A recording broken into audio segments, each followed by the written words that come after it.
Coming up on Theater Talk. Look at me, can't you see I'm fabulous, baby? Look right here, ain't it clear where I'm headed to? Theater Talk is made possible in part by the CUNY TV Foundation.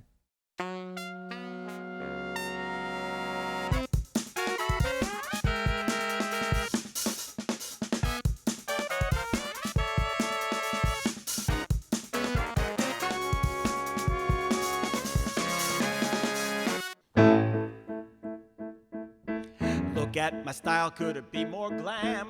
Look at my look, can you say hot damn? Look in it once, you know what I am. Me, I'm fabulous, baby. Look at my moves, don't they blow your mind? Drama and talent and sex combined. Hell, you could tell even if you're blind. See, I'm fabulous, baby. I'm meant to be where the spotlight shines. Born to be on display. Built to be dressed to the 99s and ready to stand and say, hey, look at me, can't you see I'm fabulous, baby? Look right here, ain't it clear where I'm headed to? And look at the time, honey, I can't stay. Look while you can, 'cause I'm on my way. Me, I'm fabulous, baby. I got fabulous things to do.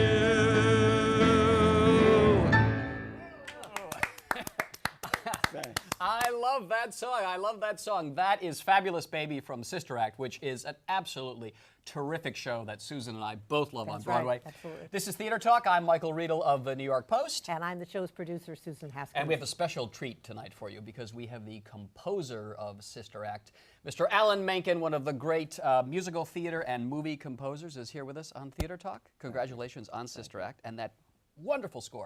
Alan has 8 Oscars, I believe, right? Is that's correct? It's the 9th. That's the hardest one to get, right? It's really hard. Yeah. He is the composer of A Little Shop of Horrors, Aladdin, Little Mermaid, Beauty and the Beast, Leap of Faith, which is coming up, and Sister Act, which just opened on Broadway, and as I said, is a terrific show. Alan, welcome to Theater Talk. Thank you.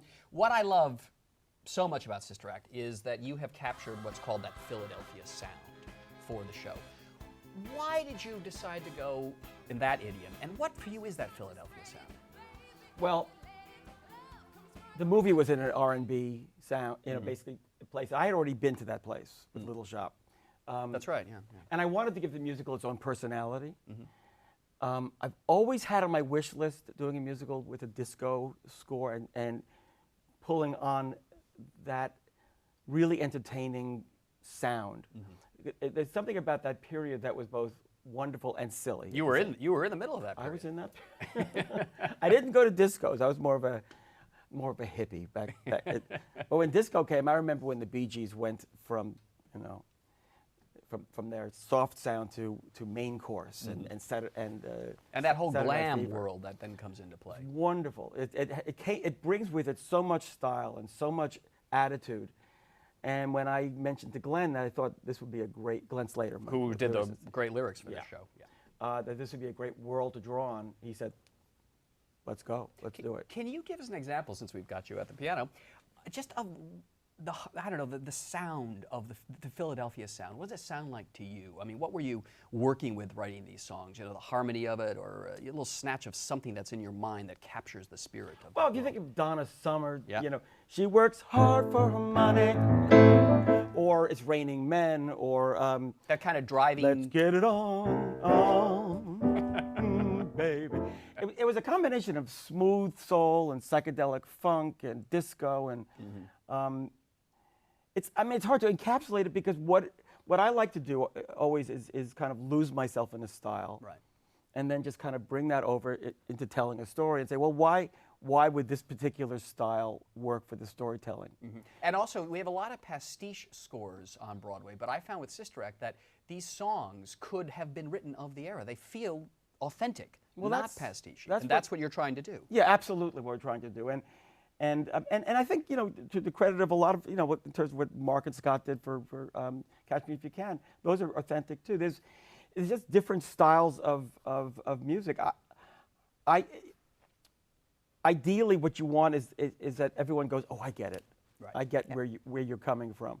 with Little Shop when we did the doo-wop sound. Right. The idea of telling a story about the end of the world to to bubblegum girl group music. That the whole point was that comment and that contrast. In the case of Sister Act, having Dolores coming from the world of disco into the convent is such a huge divide. Right, right. And it just helps the story so much to have that. Now, there's a song that I really love from Sister Act, which I think, to me, I heard that song, I thought this could be the Philadelphia sound, right, Susan? Yep. It's called When I Find My Baby. I'd love for you to give us a taste of that. Sure. But we got to set it up, though, because the lyrics may startle some people a little bit. Okay. So if you just give us a sense of who this character is. Well, this Curtis runs the club where Dolores works, and she's witnessed the murder. Yeah. And he finds out that she is in fact the informant, and he wants to get this girl. Now it could be just one of these heavy villain numbers, which would be as boring as all get out. So how do we make this an entertaining moment? Well, we thought he should do this basically in a total hearts and flowers kind of way, but basically I'm going to do horrible things to this girl, but it's all in the guise of love. Mm-hmm. Which makes it even more disturbing. It's sort of like, it's sort of like, let's get it on and let me wring your neck. I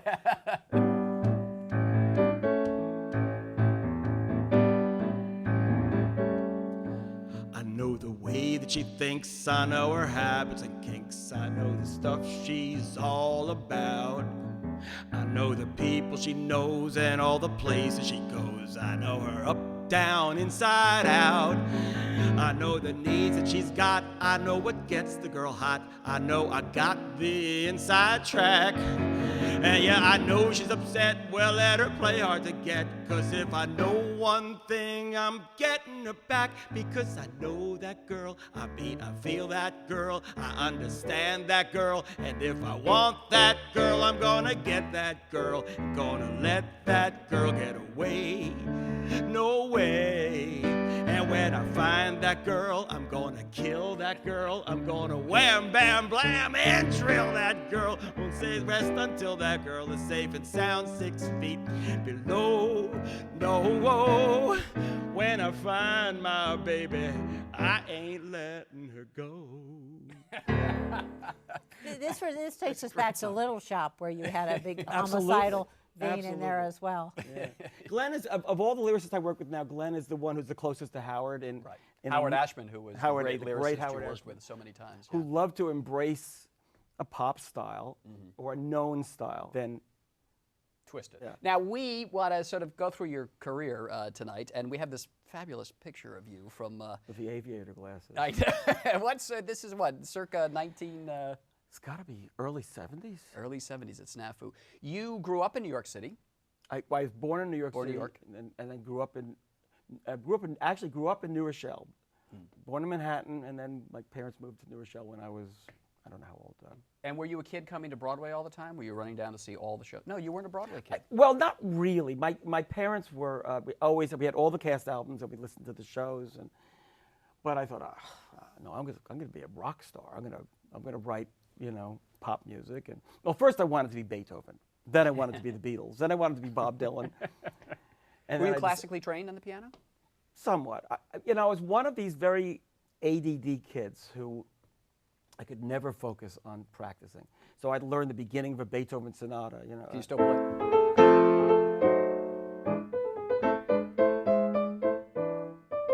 And for the next hour, I'd be going, and I'd just be making up whatever it was. My parents would be sitting in the next room having no idea that I wasn't playing Beethoven. And I went to the teacher, and the teacher said, he's not learning the pieces. Well, he's practicing. I said, Alan. I said, well, I just kind of make up my own stuff. You were writing then as a kid, just kind of just. But it's what could focus my brain. I was not a particularly great student because sitting and reading was just like hard for me, and focusing on studies were hard for me. But music just was the thing that really focused me. What was an early song? Can you play us an early song that you did as a kid? Do you remember anything that gives us the... You mean when I was really a kid? Yeah, a little hint of the Alan Menken sound that was there. All right, when I was about, I think I maybe was about 12 years old, I wrote this song. On the guitar. She's gone, and I wanna die. You know, I'm living a lie.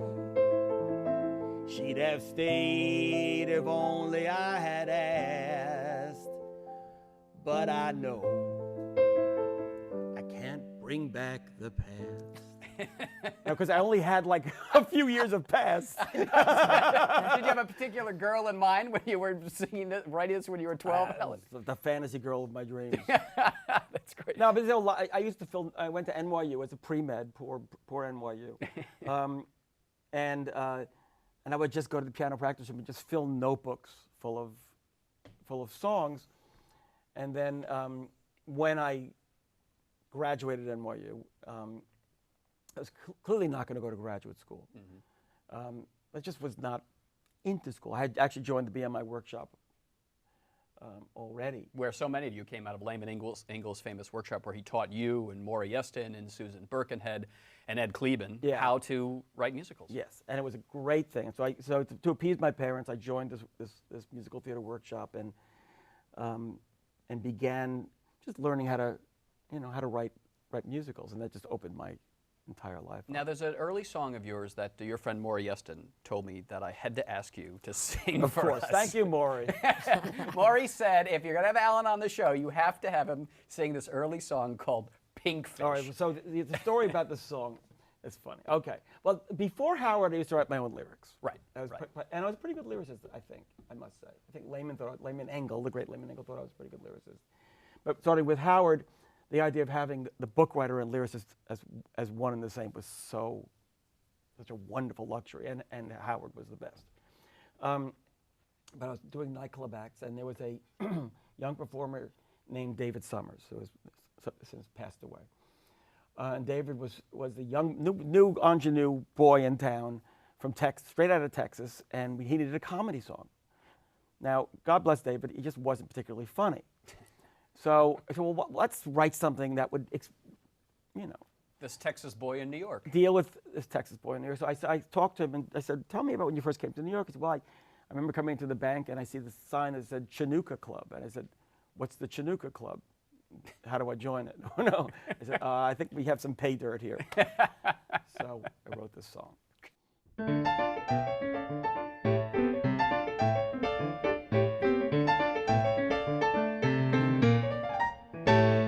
When I first saw New York City, I felt a weakness in my knees. So I went to a kosher deli and asked for a ham and cheese. No cheese, no ham, I guess I don't know where I am. American as apple pie, peanut butter and jam. Well, I was getting desperate. The hunger moved to my soul. So I went next door to Ratner's and asked for a buttered roll. The waitress suggested a bagel or a bialy with a schmear. She said, enjoy, don't finagle. Try it, you'll like it, dear. She brought me pink fish on a big stale donut with a glob of cream cheese sitting on the side. What is this pink fish? Am I supposed to eat this? You didn't even heat this. I think it's still alive. Well, I went on my first audition for Fiddler on the Roof.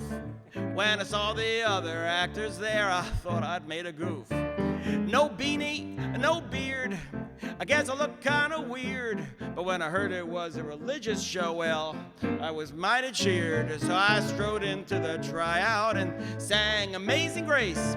When I heard the director cry out and fall flat on his face, he went splat, not crunch. You know, I kinda had a hunch.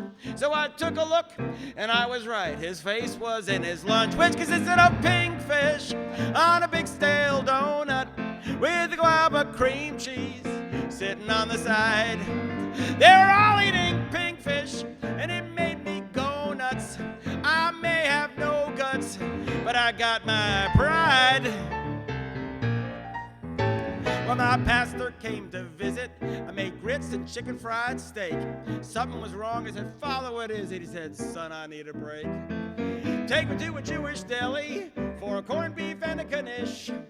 I may have a Texas belly, but I want a New York City dish. Well, they tell me that I fainted. I guess I could have passed for dead. I cried, oh Lord, please send a sign, and he sent his son instead. And I dreamt I was following Jesus, and the people were coming in droves. He said, try what my daddy hath made to please us. And he took out the fishes and the loaves. He was passing out pink fish on big stale donuts with globs of cream cheese sitting on the side. So I ate pink fish, and it made me go nuts. No ifs, ands, oh buts, I swallowed my pride. Amazing grace, how sweet the taste that made a mensch of me. I once was lost, but I found my pride, 'cause I fixed my pink fish Southern fried. Good yum tough, y'all. That's the song that launched the career of Alan Menken, right? Oh. Lyrics too. Those are your lyrics, Those right? are my lyrics, yeah. Now, why did you stop writing lyrics? And tell us when Howard Ashman came into your life. Well, I stopped writing lyrics when Howard Ashman came into my life. Just because Howard I didn't was so really stop. I've written some things. I wrote the theme, the title song, the big song, end credit song for Rocky V. Was Rocky V any good, by the way? I don't remember. It was the worst one. I hate to say it, but so I wrote this song actually with I was thinking of Bob Seger, who I love, and then Sly said, "How about Elton John?" I said, "Oh my God, Elton, incredible!" So we called Elton John in the middle of the night, woke him up, I think, just to get him off the phone. Elton said yes. And I flew over to London, and next thing I know, we're recording this song. And Elton, and as we were recording, he said, "Oh, you did that Little Mermaid thing. You know, those Disney animated things are interesting." I said, "Yeah, well, you ought to try one." Next thing you know, he did the So this is another Lion King. Alan Menken song with lyrics by Alan Menken. It that is, you did. yeah. You did. What's it called? It's called The Measure of a Man. These battered hands are all you own. This broken heart that's turned to stone. Go hang your glory on the wall. There comes a time when castles fall, and all that's left is shifting in the sand. You're out of time, you're out of place. Look at your face, that's the measure of a man.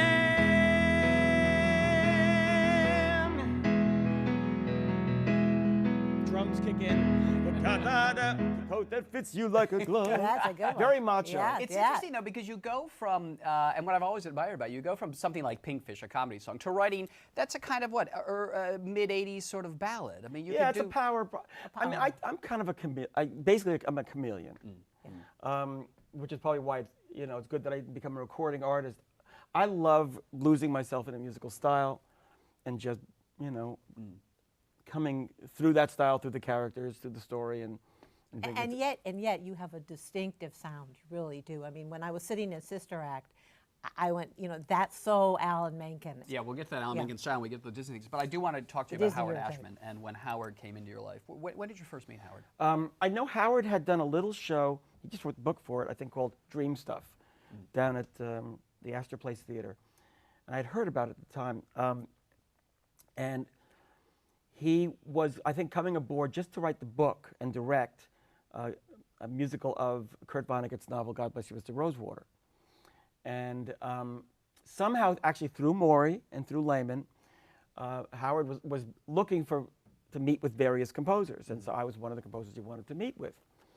And I think Maury called me and said, I know you write lyrics like I do, but this guy Howard Ashman. And he's the artistic director of the WPA Theater, right. And he is, he's doing Kurt Vonnegut's God Bless Mr. Rosewater, and I was a big Vonnegut fan. So we met, And I played him some things, and in short order we were collaborating. And what was it about Howard that impressed you so much? I mean, I know guys like Peter Schneider and Tom Schumacher, who ran Disney, said that Howard was really a dramatist, that he could see the whole thing. That wasn't just a song, but he could see the whole movie unfold, the whole plot, the characterization. Yeah, Howard understood how music informs story. Howard really had a great sense of genre, you know, of zeitgeist, and certainly the best example of that was Little Shop of Horrors, which was the show that launched you both, really. And we had initially, when we took on writing Little Shop, we were writing it actually in a way that was closer to the movie itself. You know, in that bad Corman movie. Yeah. By the way, why did you hit on that idea? Why would you look at that bad old movie and think there's a musical there? Howard. He'd wanted to do this ever since college. That was his kind of twist of and mind. I looked at it. I said, it's very obvious. It is very obvious. It's got such a huge sense of genre to it. Even before we decided to do it, you know, using the dark side of Greece, as we call it. Right. That was the theme. That was the idea behind it. Kind of, but not initially. Initially, we had songs like, "When it's time to pick a pet flower, who's the shrub we love? Who's our potted plant of the hour? Who's our bush when push comes to shove? Who rakes in that cash? Those kudos. Look, ma, who came through? Not Audrey Hepburn or Audrey Wood. Both those ladies are well and good. They're dismal failures beside the wonderful Audrey too." And the pods would go, "Audrey, Audrey, Audrey too." Well, that didn't make the final cut. Well, no, but we had the whole score. Feed me, I'm hungry. Feed me. I'm starving, feed me, I'm fading in fast. Feed me, you nutnik. It was just very much in the style of the Corman movie. And then, you know, we played it for people and they looked at us like we had 10 heads. And Howard then said, "You know what? I have another idea." So go get it.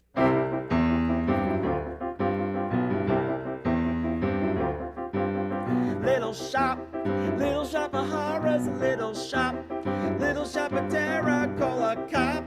Little shop of horrors, and no, oh no, oh no, oh no.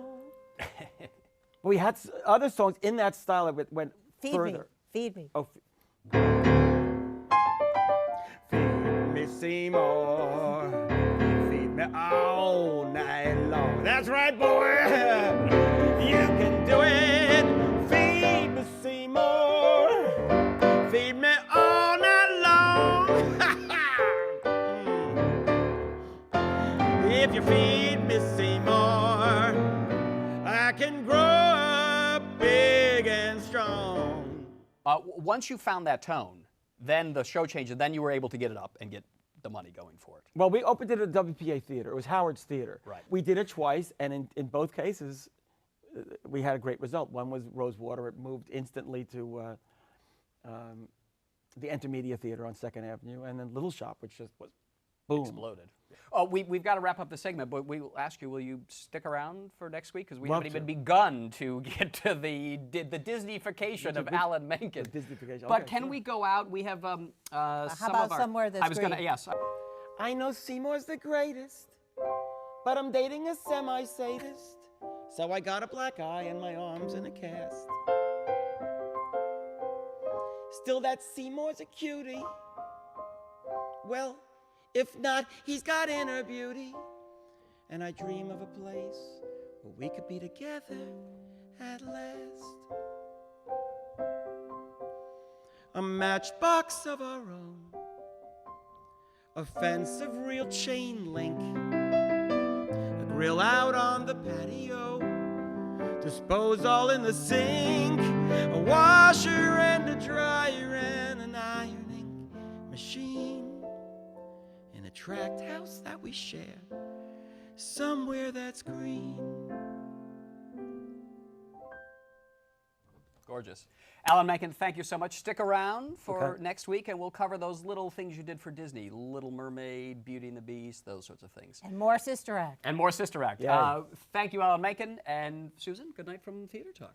Good night to you. We'll see you next week with Alan Menken. I've been thinking about ya since receiving your call.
thanks to the Friends of Theater Talk for their significant contribution to this production. Theater Talk is made possible in part by the Frederick Lowe Foundation, the Eleanor Naylor Dana Charitable Trust, the Alan S. Gordon Foundation, the Corey and Bob Donnelly Charitable Fund, Carrie J. Fries, the Dorothy Strelson Foundation, the New York City Department of Cultural Affairs, and the New York State Council on the Arts, a state agency.